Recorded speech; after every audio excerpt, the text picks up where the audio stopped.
Hello, friends. This is Dave Hurwitz here with Dave's Faves. And today I would love to talk to you about Schubert's piano trios in this marvelous performance with Trio Wanderer on Harmonia Mundi.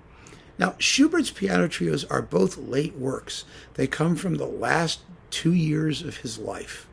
And like so many other pieces written during this period, they are really like nothing else in music. Schubert, well, let's put it this way. Schubert lived in a bubble. He really did. He lived in an artistic bubble. His artistic life was largely one of failure. He surrounded himself with friends who supported him, which was a good thing, but he did not have the kind of interaction with either, musically knowledgeable aristocracy or a large listening public to give him feedback in what he was doing. One of the most amazing things about Schubert as an artist is that he was almost entirely self-willed.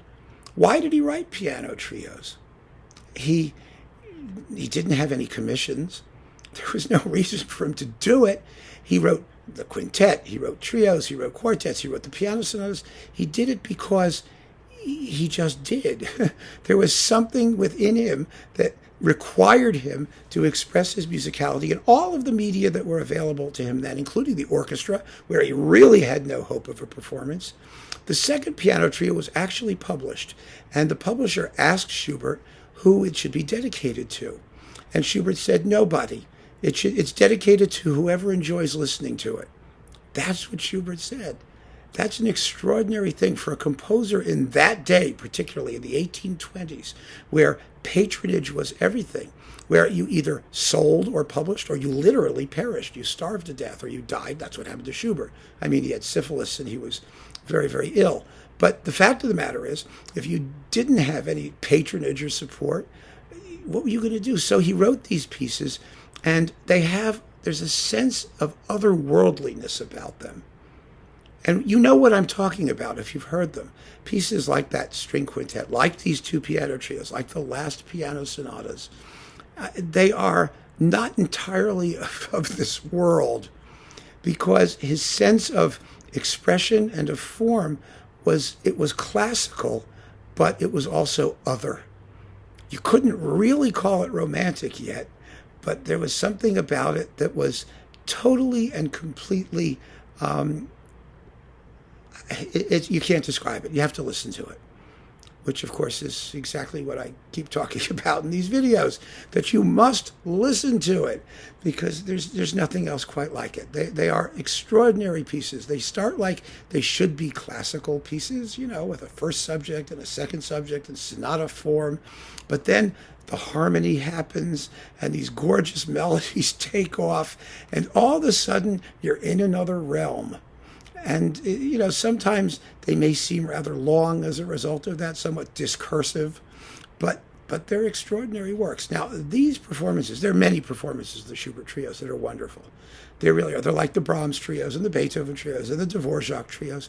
There aren't so many piano trios out there that the regularly constituted trios that do them don't do them superbly well. I mean, these are standard repertoire pieces. There are, as I said, two trios, and then there's a notturno in E-flat major, a single movement for trio, and a single movement sonata movement of some kind that they have here in B-flat, and that's quite early. And this is the complete Schubert music for trio on 2 discs on Harmonia Mundi with Trio Wanderer.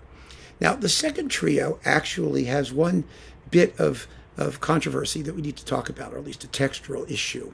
The finale is unbelievably long. I mean, if you were to do it the way Schubert originally wrote it, it would take, something like 16, 17, 18 minutes. It's really, really extraordinary.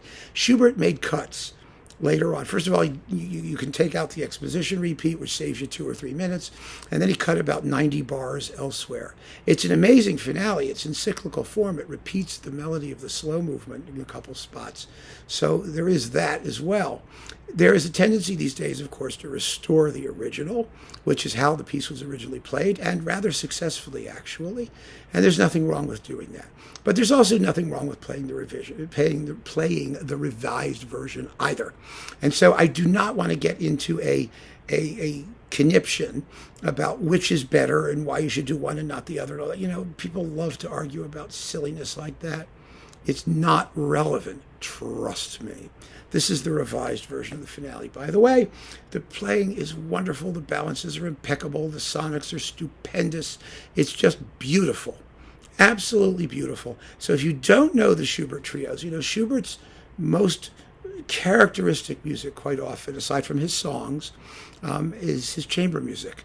He didn't write a lot of orchestral music. There's the unfinished and the late symphony, the early symphonies, because he had no opportunities for performance. But at least in his chamber works, he knew he could have them played at home or by his friends or occasionally in public. And this is a stunning recording of the Schubert piano trios, and I hope you enjoy it as much as I definitely do. Trio Wanderer on Harmonia Mundi. Keep on listening, friends. Thanks for joining me.